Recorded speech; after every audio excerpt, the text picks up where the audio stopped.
यहाँ से छोड़ना नहीं चाहता था, क्योंकि ये जॉब मुझे बहुत ज़्यादा पसंद थी कि एम्बुलेंस ड्राइवर जिस तरीके से पब्लिक प्लेस में रिस्पेक्ट मिलना। Hello friends, welcome back to my another blog. तो कैसे हैं आप सब? आई होप आप बहुत अच्छे होंगे। तो फ्रेंड, आज की व्लॉग बहुत ज़्यादा लंबी नहीं हो सकती है, क्योंकि कल रात से मैं हॉस्पिटल में था और घर पे कुछ ऐसी प्रॉब्लम आ गई थी जिसकी वजह से मुझे रात भर हॉस्पिटल में रुकना पड़ा। और अभी मॉर्निंग के 11 बज रहे हैं। तो गाइस, एक बजे रात में मैं हॉस्पिटल गया था। कंटिन्यू मैं रात भर हॉस्पिटल में जगा हूँ, मैं, मेरे मामा। उसके बाद फिर मैं अभी आया हूँ अपने घर पे, फ्रेश होके नाश्ता करके अब रेडी हो गया हूँ। अब यहाँ से मुझे अपने जॉब पे जाना है। सो गाइस, आज इतना ज़्यादा हरासमेंट हो गया है कि जिसका कोई हद नहीं है, क्योंकि एक रात से मैं जगा हुआ हूँ। और उसके बाद फिर अभी मुझे जॉब पे जाना है यार। बिल्कुल जॉब पे जाने का मन तो नहीं है, मगर क्या कर सकते हैं।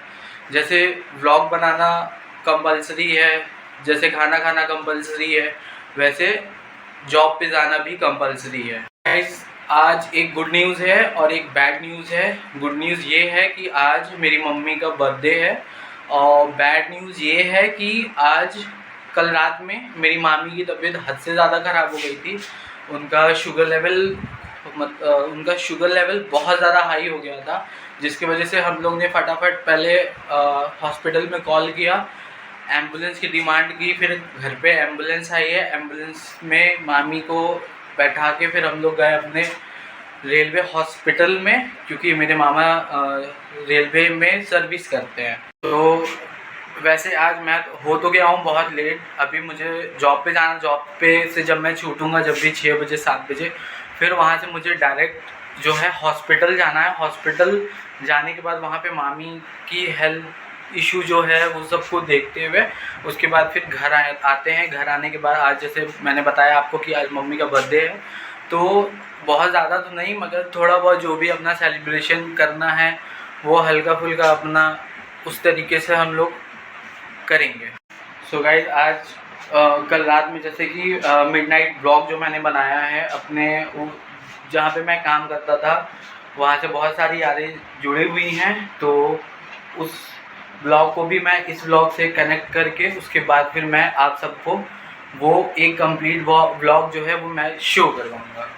सो फ्रेंड्स, अभी रात के 3 बज रहे हैं और अभी मैं यहाँ पे खड़ा हूँ रेलवे हॉस्पिटल पे। और गाइस, आप देख सकते हैं मंडल रेल चिकित्सालय पंडित दीनदयाल उपाध्याय।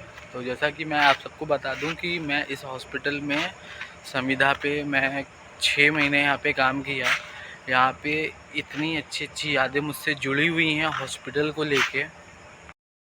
और इस हॉस्पिटल में मैं as a driver, ambulance driver की जॉब करता था, मगर अपने अंदर इतना टैलेंट है कि ड्राइविंग के साथ साथ मल्टीटास्किंग वर्क जो भी हो। जैसे हम लोग के जो यहाँ के जो भैया थे, जो ड्रेसर भैया लोग थे और मेल नर्स, और इन लोग के साथ हम लोग मिल के अपना उन लोग का हेल्प कर देते थे। पेशेंट आते थे, पेशेंट की पूरी हेल्प हम लोग करते थे। उन लोग को गाड़ी में बैठाना, उन लोग को जैसे कोई भी यहाँ से रेफरल लेटर बना तो उन लोग को हॉस्पिटल में एडमिट कराना, उसके बाद फिर सेफली उन लोग को वहाँ पे ड्रॉप करके फिर यहाँ पे वापस आ जाना। उसके बाद फिर जो है, और ये वो एम्बुलेंस है जो मैं ड्राइव करता था अपने ड्यूटी पीरियड में। कभी यहाँ पे हम लोग को 12 घंटा ड्यूटी करनी पड़ती थी, तो कभी 24 घंटे ड्यूटी करनी पड़ती थी, कभी कभी 48 घंटे ड्यूटी करनी पड़ती थी। यहाँ पे मतलब वर्क का इतना ज़्यादा लोड था, इतना ज़्यादा लोड था कि अब यहाँ से 25-30 किलोमीटर मतलब कि अब जैसे 12 घंटे की ड्यूटी लग गई है तो 5-6 बार तो 25-30 किलोमीटर का रन हम लोग का पेशेंट को अप डाउन लाना ले जाना। अप्रॉक्स 200 किलोमीटर का अपना एक दिन का टारगेट था, जो हम लोग कंप्लीट कर देते थे, क्योंकि पेशेंट इतने ज़्यादा आते थे और कोविड का समय चल रहा था। तो एकदम उस समय सबकी हेल्प करने में हमें इतना अच्छा लगता था। और अप्रॉक्स कम से कम 6 महीने बाद मैं वापस यहाँ पे हॉस्पिटल पे आया हूँ। तो आप सबको बता दूँ कि एक बैड न्यूज़ है जो मेरी मामी हैं उनकी तबीयत बहुत ज़्यादा ख़राब हो गई है, जिसकी वजह से हम लोग को 1 बजे ही यहाँ पे हॉस्पिटल में आना पड़ा और अभी 3 बज रहे हैं और डॉक्टर से चेकअप वगैरह हो गया है, उनको आईसीयू में एडमिट भी कर दिया गया है। अब देखते हैं, अब कल जो रिपोर्ट्स आएंगी उसके ऊपर फिर देखते हैं कि उनको घर लेके जाना है या दूसरे मतलब कि हॉस्पिटल में उनको शिफ्ट करना है, वहाँ पे जाके एडमिट कराना है। तो फ़िलहाल तो अभी देखते हैं और साथ में कंटिन्यू होंगे। अभी तो रात है, उसके बाद कल मॉर्निंग में फिर देखते हैं। और एक गुड न्यूज़ ये भी है कि आज मम्मी का मेरे बर्थडे भी है, तो आज का दिन अब उस तरीके से तो वो नहीं हो पाएगा क्योंकि अपने घर पे इस तरीके की प्रॉब्लम आ चुकी है। तो देखते हैं गाइस दिन में क्या होता है। यार ड्राइविंग तो सब करते हैं मगर सीरियसली मैं बता रहा हूँ, जो इस गाड़ी को चलाने की बात है, इससे बेटर जॉब आपको कभी भी नहीं मिल सकती है, क्योंकि इसमें आप दूसरे की टेंशन को, दूसरे के दर्द को आप समझ सकते हैं।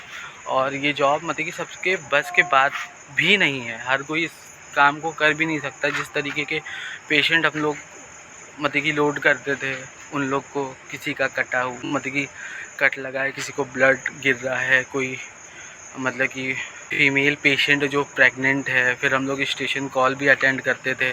स्टेशन कॉल पे अब कोई पेशेंट जैसे बीमार है तो हम लोग यहाँ से पूरी टीम हम लोग की यहाँ से जाती थी, हॉस्पिटल से स्टेशन पे जाती थी, फिर वहाँ पे उन लोग का मेडिकल होता था। अगर पेशेंट की हालत बहुत ज़्यादा सीरियस है तो उन लोग को हॉस्पिटल में ला के एडमिट करना पड़ता था, और उसके बाद नहीं होता था तो फिर यहाँ से रेफर लेटर बनता था, तो हम लोग यहाँ से पेशेंट को लेके जाते थे पूरा हॉस्पिटल में ड्रॉप करने। तो बहुत सारी चीज़ें हैं, बहुत सारी यादें हैं यहाँ पे मेरी।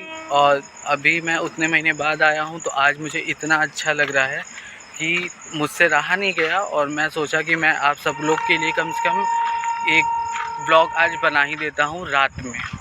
इस हॉस्पिटल में रह के एज अ जॉब, मगर जितना हम लोग से हो सकता था उतना ज़्यादा से ज़्यादा मैं अपने तरफ से दूसरों की हेल्प करता था।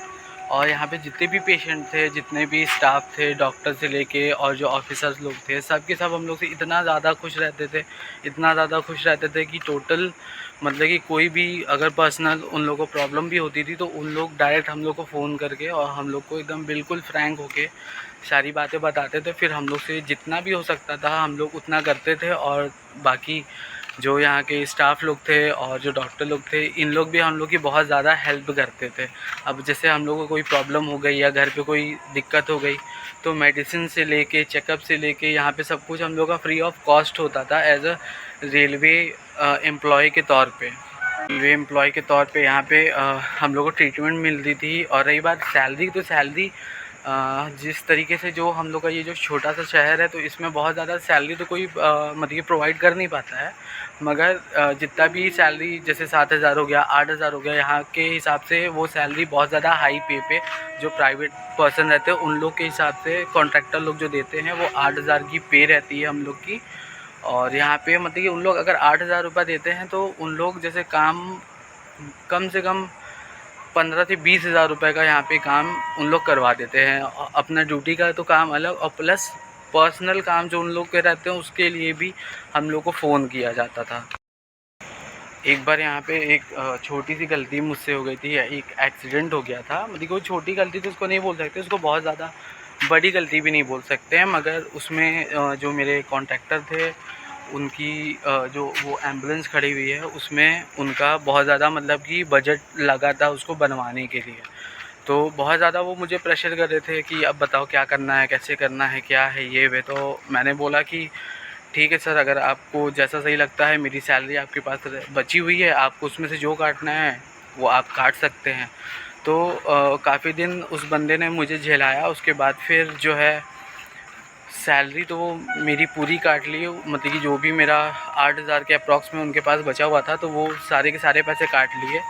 और उसके बाद फिर कुछ दिन मैं एक्स्ट्रा जॉब भी किया था। फिर जब मुझसे रहा नहीं गया, मतलब कि जब एक लिमिट होती है इंसान की, जब वो लिमिट क्रॉस हो जाती है सहने की तो इंसान फिर पलट के बोल देता है। तो फिर मैंने उनको क्लियरली बोल दिया कि सर ऐसा है कि मैं अब आपके यहाँ पे काम नहीं कर पाऊँगा फ़िलहाल, कि मैं काम यहाँ से छोड़ना नहीं चाहता था क्योंकि ये जॉब मुझे बहुत ज़्यादा पसंद थी। कि एम्बुलेंस ड्राइवर जिस तरीके से पब्लिक प्लेस में रिस्पेक्ट मिलना, पेशेंट से रिस्पेक्ट मिलना, सब लोग इतने इज़्ज़त से बात करते थे। कहीं भी अगर भीड़ लग जाती थी तो सबसे पहले हम लोग को पास दिया जाता था, यूथ हम लोग के साथ खड़ा रहता था। कहीं भी कोई भी प्रॉब्लम होती थी तो मतलब कि हर जगह हम लोग को फुल सपोर्ट मिलता था। मगर बस एक मेरी गलती की वजह से और ऊपर से जो मेरे कॉन्ट्रैक्टर थे उनके बिहेवियर की वजह से मुझे यहाँ पे जॉब छोड़ना पड़ा। उसके बाद काफ़ी टाइम तक मैं जो है यहाँ पे बहुत ज़्यादा परेशान था, जॉब को लेके एकदम बिल्कुल जॉबलेस था। फिर अपना इधर उधर जितने भी अपने मतलब कि अपने जितने भी रिलेटिव्स थे, जितने भी फ्रेंड्स थे, तो उन लोग को मैंने बोला। तो फिर फादर ने मुझे जो जॉब ऑफ़र की और अभी मैं फ़िलहाल वहीं कर रहा हूँ और आगे भी करता हूँ, देखता हूँ कब तक चलता है। जब तक चलेगा तब तक अपना रहेंगे साथ में, अगर नहीं होगा तो फिर अपना कुछ और देखेंगे। और बाकी अपना एक खुद का प्लेटफॉर्म तो मैं बना ही चुका हूँ यूट्यूब पे। बस आप लोग का प्यार, आप लोग का सपोर्ट एज इट इज़, जैसे मैं हर एक अपने ब्लॉग में बोलता हूँ कि मुझे सिर्फ आप लोग का प्यार, आप लोग का सपोर्ट की ज़रूरत है।